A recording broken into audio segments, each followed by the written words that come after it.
നിങ്ങളിത് കണ്ടിട്ടില്ലാത്തവരാണെന്നുണ്ടെങ്കിൽ പ്ലീസ് നിങ്ങൾ മൂവി കണ്ടിട്ട് വന്നിട്ട് നിങ്ങൾ ചിലപ്പോൾ ഇത് കണ്ടു നോക്കി ചിലപ്പോൾ നിങ്ങൾക്ക് ഇത് ഒന്നും കൂടെ ചിലപ്പം കുറച്ചുകൂടെ നിങ്ങൾ റിലേറ്റബിൾ ആയിരിക്കും. ഇൻ കേസ് ഞാൻ പറഞ്ഞ ഇതേ ഉള്ളൂ, നിങ്ങൾ മൂവി കണ്ടിട്ട് വന്ന് മാക്സിമം എല്ലാവരുടെയും മൂവി റിവ്യൂസ് ഒക്കെ കാണുക.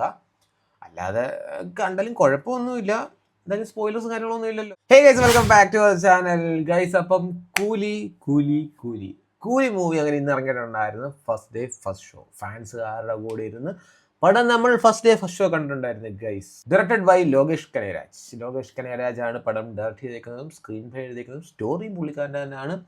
പടത്തിനകത്ത് അഭിനയിച്ചിരിക്കുന്നത് രജനീകാന്ത് ഉണ്ട്, നാഗാർജുന ഉണ്ട്, സൗബിൻ ഉണ്ട്, ഉപേന്ദ്ര ഉണ്ട്, ശ്രുതി ഹാസൻ ഉണ്ട്, സത്യരാജ്, അമീർ ഖാൻ, അങ്ങനെ ഒരുപാട് നെടുനീളം സ്റ്റാർ കാസ്റ്റ് ഉള്ള ഒരു പടമാണ് ഗൈസ് കൂലി.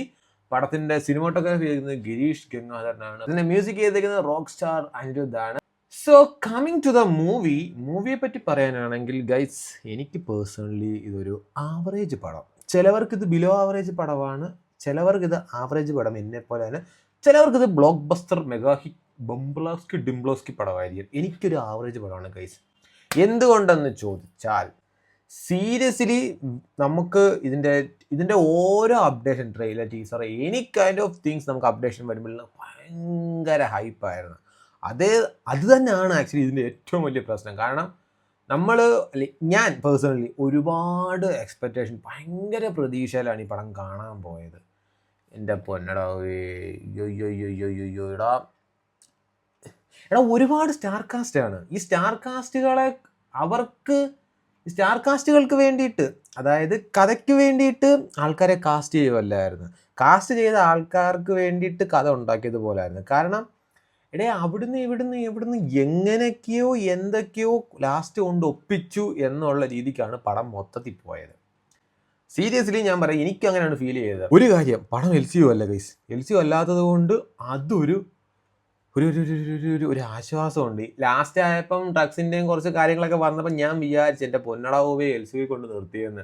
പക്ഷെ അത് തൊട്ടിട്ടില്ല, അത് സേഫായിട്ട് ഇപ്പോൾ ഉണ്ട്. പിന്നെ ഡയറക്ടർ ലോകേഷ് കനകരാജ് കേൾക്കത്തില്ലയോ അതൊന്നും എനിക്കറിയത്തില്ല. പക്ഷെ എന്നാൽ പോലും എനിക്ക് പറയാൻ തോന്നുന്ന കാര്യം ഞാൻ പറയുക, മച്ചാൻ ഞാൻ കിടുവായിട്ട് ആ LCU എങ്ങനെയൊക്കെ ചെയ്ത് തീർക്കുക. അതായത് കൈരി, വിക്രം, റോളക്സ് ഇങ്ങനെയുള്ള സാധനങ്ങളൊക്കെ ഒന്ന് ചെയ്ത് തീർത്ത് ആ LCU കംപ്ലീറ്റ് ആയിട്ട് അങ്ങ് ക്ലോസ് ചെയ്യുക. എന്നിട്ട് നമുക്ക് ഇതുപോലെ സ്റ്റാൻഡ് അലോൺ പടങ്ങൾ ഇനി പിടിച്ച് പോകും.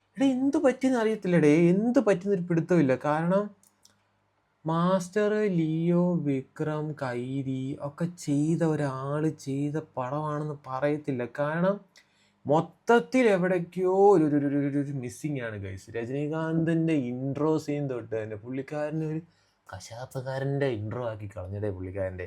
സ്പോയിലർ ആയിപ്പോയി ഇതൊക്കെ ഒരുപാട് പറഞ്ഞു കഴിഞ്ഞു, അതുകൊണ്ട് കൂടുതലൊന്നും പറയുന്നില്ല. സത്യരാജിൻ്റെയൊക്കെ കുറേ വർഷങ്ങൾക്ക് ശേഷമാണ് സത്യരാജിൻ്റെ രജനീകാന്ത് ഇതൊക്കെ ഒന്നിക്കുന്നത്. അപ്പോൾ ഒരു ഇമ്പാക്റ്റ് ഉണ്ടാക്കുന്ന ഒരു ക്യാരക്ടറൈസേഷൻ ആയിരുന്നില്ല സത്യരാജിനെ. ഫ്രണ്ട്സ് ആണെന്നൊക്കെ പറയുന്നുണ്ട്, സ്പോയിലർ ഒരുപാട് പറയാൻ പറ്റൂല ഗൈസ്. അപ്പം എനിവേ ഇത്രയും പറയാം, ഒരു ഇമ്പാക്റ്റ് ഉണ്ടാക്കുന്ന ഒരു ക്യാരക്ടറൈസേഷൻ ആയിരുന്നില്ല സത്യരാജനുള്ള. സൗബിൻ ഷാഹിൻ്റെ കാര്യം, പുള്ളിക്കാരൻ പോലീസ് ട്രെയിനിങ് എടുത്തു, പിന്നീട് ഇങ്ങനെ മറ്റേത് മറിച്ചത് ചില സീനും അല്ലെങ്കിൽ ചില കാര്യങ്ങളൊക്കെ കാണുമ്പോൾ നമുക്ക് തന്നെ ചെന്നിട്ട് അടി കൊടുക്കാൻ തോന്നുന്നുണ്ട്. ബട്ട് ഓവറോൾ പുള്ളിയുടെ ലാസ്റ്റൊക്കെ വന്നപ്പോഴത്തേക്ക് പുള്ളിയുടെ ക്യാരക്ടറിന് ഒരു സുഖമില്ല. ഞാൻ കേട്ടത് ശരിയാണെന്നുണ്ടെങ്കിൽ ഇത് ഫഹദ് ഫാസിലിന് വന്ന റോളായിരുന്നു ഫസ്റ്റ് ഓഫ് ഓൾ ഇത് ആദ്യം. ദെൻ അത് എങ്ങനെയൊക്കെയോ അറിയത്തിട്ട് സൗബിൻ്റെ കയ്യിലോട്ട് വന്നതാണ്. ഓക്കെ, എനിവേ പുള്ളിക്കാരനും പറ്റുന്ന രീതിക്ക് പുള്ളിക്കാരൻ മാക്സിമം അടക്കം ചെയ്ത് ഒപ്പിച്ചിട്ടുണ്ട്. അത്രയ്ക്ക് ബോറാന്ന് ഞാൻ പറയുന്നില്ല, അത്രയ്ക്ക് ബോറാന്നും പറയാൻ വേണ്ടിയിട്ടില്ല, അത്യാവശ്യം നൈസായിട്ട് ചെയ്തിട്ടുണ്ട്. പിന്നെ ഉപേന്ദ്ര ആക്ച്വലി ലാസ്റ്റ് ഒരു ഗസ്റ്റ് റോൾ, ഒരു ക്യാമിയ റോളാണ് കാണിക്കുന്നത്. പുള്ളിയുടെ ഇൻട്രോ നൈസായിരുന്നു. ബാക്കി ഓക്കെ. എനിവേ പിന്നെ നാഗാർജുന, പുള്ളിക്കാരനാണ് ആക്ച്വലി അത് വില്ലൻ. പുള്ളിക്കാരൻ്റെ വില്ലനിസം എന്ന് പറയുമ്പം എക്സ്ട്രാ ഓർഡിനറി വില്ലനിസം അല്ലെങ്കിൽ എക്സ്ട്രാ ഓർഡിനറി സംഭവം അതൊന്നും ഇല്ല. പുള്ളി എന്തൊക്കെയുണ്ട്, പുള്ളിയാണ് ഏറ്റവും വലിയ ടോപ്പ്. അല്ലെങ്കിൽ പുള്ളി പറയുമ്പോൾ ആൾക്കാരെ മാത്രം കൊന്നാൽ മതി, അല്ലാത്തപ്പോൾ കൊല്ലണ്ട, അല്ലാത്തപ്പോൾ കൊന്നു കഴിഞ്ഞാൽ കൊല്ലുന്നില്ലവനെ ഞാൻ കൊല്ലും എന്നൊക്കെയുള്ള ടൈപ്പ് ഓഫ് സാധനങ്ങൾ പറഞ്ഞു പോകുന്ന ഒരു വില്ലൻ. കുറച്ച് വെള്ളമടി, കുറച്ച് കുറച്ച് ദിവസം ഇങ്ങനെ ജാങ്കായിട്ട് നടക്കുന്ന, അല്ലെങ്കിൽ കുറച്ച് സീരിയസ് കാര്യങ്ങളൊക്കെ എല്ലാം കൂടി ഇങ്ങനെ മിക്സ് ആയിട്ട് പോകുന്ന ഒരു വില്ലൻ. എനിക്ക് ഏറ്റവും വലിയൊരു ചോദ്യം ചോദിക്കാനുള്ളത്, ഈ പടത്തിന് എന്തുകൊണ്ട് സർട്ടിഫിക്കറ്റ് കൊടുത്തു എന്നുള്ള ചോദ്യമാണ്. ബ്ലഡ് ഷെഡഡ് ആയിട്ട് കാണിക്കുന്ന രീതിയിലുള്ള ഒരു മൂവി ആയിരുന്നുണ്ടെങ്കിൽ അത് സർട്ടിഫിക്കറ്റ് കൊടുത്തതിൽ നമുക്ക് കാര്യം മനസ്സിലായില്ല. പക്ഷേ ഈ പടത്തിന് എന്തിന് സർട്ടിഫിക്കറ്റ് കൊടുത്തു എന്നുള്ള ചോദ്യം വളരെ ഒരു ചോദ്യചിഹ്നമാണ്. കാരണം ഇതിനകത്ത് അതുപോലുള്ള സാധനങ്ങൾ ഇല്ല. എൻ്റെ ഒരു തോന്നൽ ശരിയാണെങ്കിൽ ലിയോയ്ക്കകത്ത് കാണിച്ച അത്യാവശ്യം ബ്ലഡ് ഷെഡ് ആയിട്ടുള്ള സീനുകൾ അല്ലെങ്കിൽ അതുപോലുള്ള ഫൈറ്റ് സീൻ പോലും ഇതിനകത്ത് ഇല്ല.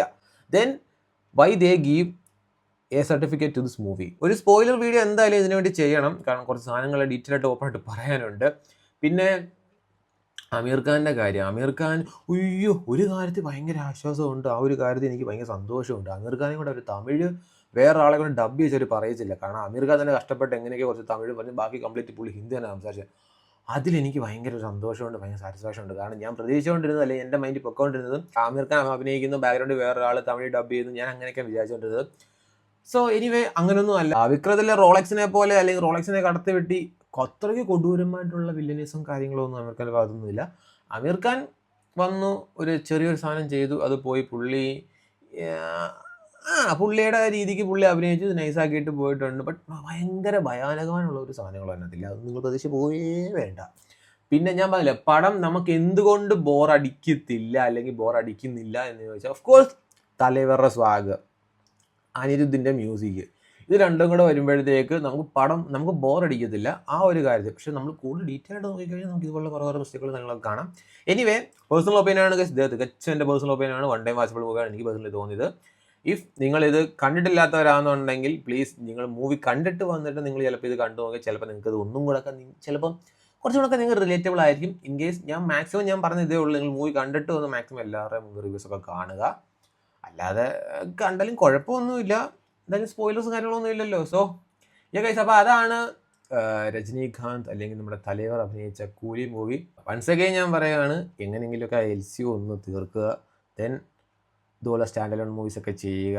സോ ഗൈസ്, അപ്പോൾ അതാണ് കൂലി മൂവി കണ്ടിട്ടുള്ള എൻ്റെ പേഴ്സണലായിട്ടുള്ള അഭിപ്രായം. സോ ഗൈസ്, അപ്പോൾ അത്രേ ഉള്ളൂ. Tata, bye bye.